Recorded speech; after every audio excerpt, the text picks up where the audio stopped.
जय श्री गुरु गोरखनाथ। गोरख गद्दी में आप सभी का स्वागत है। और वीडियो देखते ही कमेंट बॉक्स में जय गुरु गोरखनाथ जरूर लिखें। आज गले में बहुत ज़्यादा सुधार है।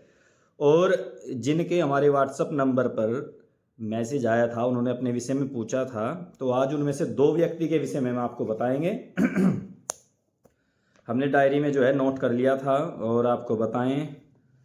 ये एक सेकंड, मोहिनी जी जो पहले हैं गुरु गोरखनाथ जी के भक्त में लिखते हैं, लड़की उनकी मोहिनी जी है, रमेश और शिवम जी, और पिताजी का नाम अनिल और बाबा जी का नाम राजू जी। ये हैं कहाँ से, अच्छा किरणपाल जी, भाई किरणपाल जी, मुकेश जी, सभी के नाम उन्होंने लिख रखे थे और हमने इसमें लिख लिया है। और ये सहारनपुर से हैं, सहारनपुर हकीकत नगर से ये हमसे बात कर रहे हैं। पूछते हैं कि हमारे घर में क्या समस्या है। तो हमने उनके विषय में सब कुछ लिख करके रख रखा था और आपसे बता दें, 2-3 दिन हो चुके हैं पूछा उन्होंने हमसे, उसके लिए क्षमा है। क्योंकि एक तो व्यवस्था ठीक नहीं थी, दूसरा गला खराब था। अभी भी असर है थोड़ा सा। तो सबसे पहले तो आपको बताएं कि आप कमेंट बॉक्स में जय गुरु गोरखनाथ लिखें और जो हम आपको बता रहे हैं वो ध्यान से सुने, ठीक है। रमेश जी, मोहिनी जी और शिवम, अनिल जी और राजू और किरणपाल जी, ध्यान से सुने जो हम बता रहे हैं आपके विषय में। एक ये रहा, ये किरण निकल के आया है पर्सन लगन के अनुसार। पर्सन लगन के अनुसार आपके घर में क्या दोष है वो यहाँ पर हमने लिख लिया था। तो आपको बता दें कि आपके घर में एक तो देवी का दोष है, कोई प्रसाद बोला हुआ है, आप उस प्रसाद को चढ़ाइए। और दूसरा कोई आपके घर में जो है वास्तु दोष बना हुआ है, यानी कि आपका घर शायद इस तरीके से बना हुआ हो जिसमें वास्तु दोष है। और वास्तु दोष के कारण आपके घर में धन नहीं रुकेगा और लड़ाई झगड़ा, मानसिक तनाव बनता होगा। जरूर यह बात पक्की है, आप लिख लीजिएगा। धन आने से पहले जाने का रास्ता ढूंढ लेता है। वास्तु दोष आपके घर में है, मानसिक तनाव और लड़ाई झगड़ा जरूर बना रहता होगा। ये प्रसाद जो है माता का, जो आपने बोल रखा है, ये या तो बच्चों के विवाह का है या मकान का या किसी भी प्रकार का ये जो ये प्रसाद है माता रानी का, इसको आप चढ़ाइएगा। यह जल देवी का दोष है, जहाँ पर हरिद्वार में गंगा मैया विराजमान है, ये वहाँ का प्रसाद है, इसको जरूर चढ़ाएं।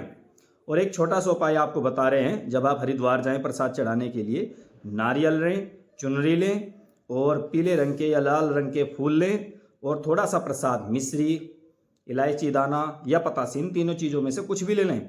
जब आप मंदिर में प्रसाद चढ़ा करके आ जाएं, उसके बाद यह प्रसाद आपको गंगा मैया में चढ़ाना है, ठीक है। ये सारा प्रसाद लेकर के और प्रार्थना कर लेनी है कि जो भी भूल चूक है उसको क्षमा करें और गंगा मैया, हे माँ भगवती, हम पर अपना आशीर्वाद बनाएं।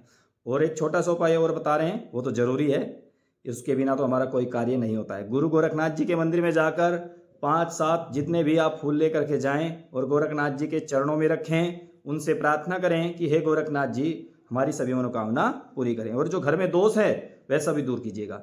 देखिए, हम उपाय कुछ भी बता दें, आपसे कुछ भी करवा दें, मगर सबसे पहले हमारा एक छोटा सा उपाय जो होता है वो गोरखनाथ जी के मंदिर में जाना होता है, उनकी हाजिरी होती है। ये हाजिरी आपको जरूर देनी है, इस हाजिरी को दे देना, आपके घर में जो है सभी ठीक हो जाएगा। गोरखनाथ जी आपकी सभी बाधाओं को हर लेंगे और अपना विशेष आशीर्वाद देंगे। जब आपका घर में आपकी व्यवस्था बन जाए, सब ठीक हो जाए, तो दोबारा एक बार और मंदिर में चले जाना, वो हमारी दक्षिणा है। आप जाकर पीला मीठा वहाँ पर बांट देना, किसी गरीब को दे देना, जो भी आप, जितना भी आप दे सकते हैं, जो भी कुछ हो, और हाजिरी दे देना सच्चे मन से।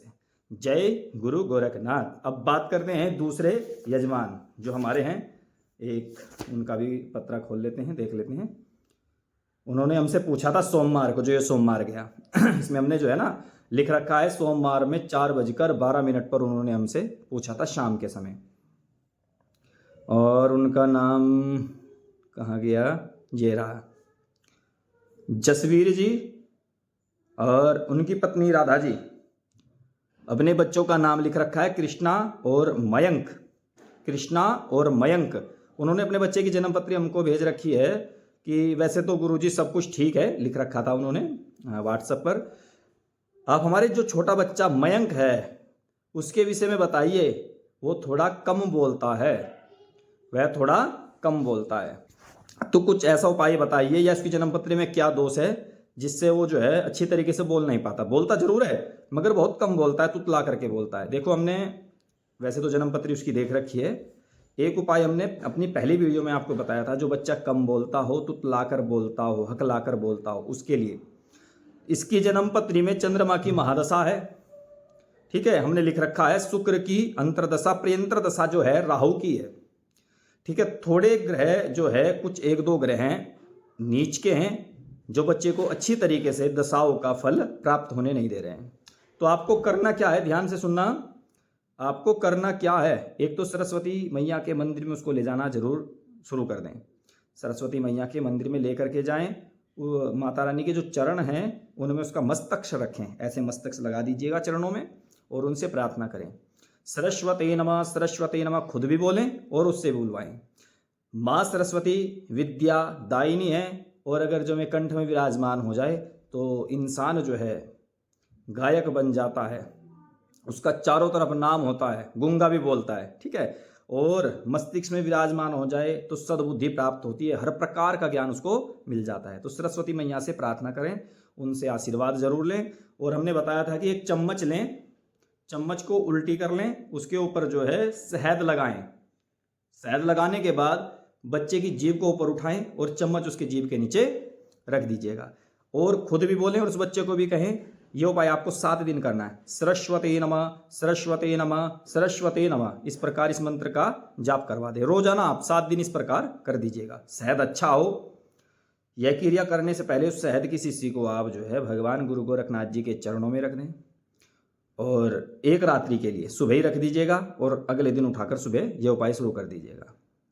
हो सके तो गुरुवार का दिन, अगर जो बृहस्पतिवार का दिन पड़ रहा है तो गोरखनाथ जी के चरणों में रखें और अगले दिन उठाकर इस कार्य को शुरू कर दीजिएगा शुक्रवार से। भगवान ने चाहा तो आपका बच्चा जो हकलाता है, तुतलाता है, वह सब ठीक हो जाएगा। और जो ग्रह नीच के हैं उनका उपाय करवाइएगा, कोई जिससे आप पूजा पाठ कराते हैं ब्राह्मण से, उन पंडित जी से, तो आप उनसे पूछ करके जो ग्रह नीच के हैं उनको ठीक करने के लिए जो उनका शुभ फल है, वह शुभ फल में परिवर्तन हो तो ग्रहों की पूजा करा लीजिएगा। 9 ग्रहों का 4 गुना जाप होगा, आपका बच्चा बिल्कुल ठीक हो जाएगा। और दूसरी बात आपको हमने ये उपाय बता दिया है। सबसे बड़ी बात आपको बताएं कि जब ही ये उपाय कार्य करेंगे, अगर आप मेरे गुरु गोरखनाथ जी, आप सभी के गोरखनाथ जी हैं, उनकी हाजिरी लगाएंगे और अपने माता पिता का मान सम्मान करेंगे, जब भी हमारे उपाय काम करते हैं, वरना कोई भी उपाय काम नहीं करेगा हमारा। तो आप इस उपाय को करें और गोरखनाथ जी का विशेष आशीर्वाद प्राप्त होगा। आप भी कमेंट बॉक्स में जय गुरु गोरखनाथ लिखें। और आज जो हमारे और अन्य सब्सक्राइबर हैं और नए सब्सक्राइबर जो हैं, उन सभी के लिए एक छोटा सा उपाय बता देते हैं। अगर जो आप याद करते हैं आपके मस्तिष्क में रहता नहीं है, भूल जाते हैं, तो आपको करना क्या है, थोड़ा सा आटा लें। ये स्वयं वही करे जो विद्यार्थी है, पढ़ता है, भूल जाता है। थोड़ा सा आटा लें, उसमें जरा सी चीनी डालें, थोड़ा सा घी का छींटा लगाएं और कच्चा दूध गाय का, उसकी पेड़ी बना लीजिएगा आटे की। पेड़ी बनाने के बाद 2-4 जितनी भी पेड़ी आपने बनाई है, अलग अलग गाय को खिला दीजिएगा। अगर जो आप ऐसा रोजाना करते हैं या विशेष दिन बुधवार को करते हैं, तो आपके मस्तिष्क में जो आप याद करते हैं वह छप जाएगा, भूलेंगे नहीं, बिल्कुल भी नहीं भूलेंगे। ये वीडियो आपको कैसी लगी जरूर कमेंट बॉक्स में हमें बताना, और कमेंट बॉक्स में जय गुरु गोरखनाथ जरूर लिखना। और ऐसी अच्छी अन्य जानकारी प्राप्त करने के लिए इस चैनल को जरूर सब्सक्राइब कर लें। अगर जो आपका भी कोई प्रश्न हो, कोई समस्या हो, तो आप हमें हमारे इस नंबर पर 97 20 37 93 21 इस नंबर पर व्हाट्सअप कर सकते हैं और पूछ सकते हैं। जो सात्विक हैं, जो सनातनी हैं, जो अच्छे व्यक्ति हैं, उन्हीं के लिए ये उपाय हैं, जो अपने माता पिता की चरण सेवा करते हैं। अन्य किसी और के लिए हमारे यहाँ से कोई उपाय नहीं बताया जाता और ना कोई धनराशि ली जाती है। जय गुरु गोरखनाथ, जय जय श्री गुरु गोरखनाथ।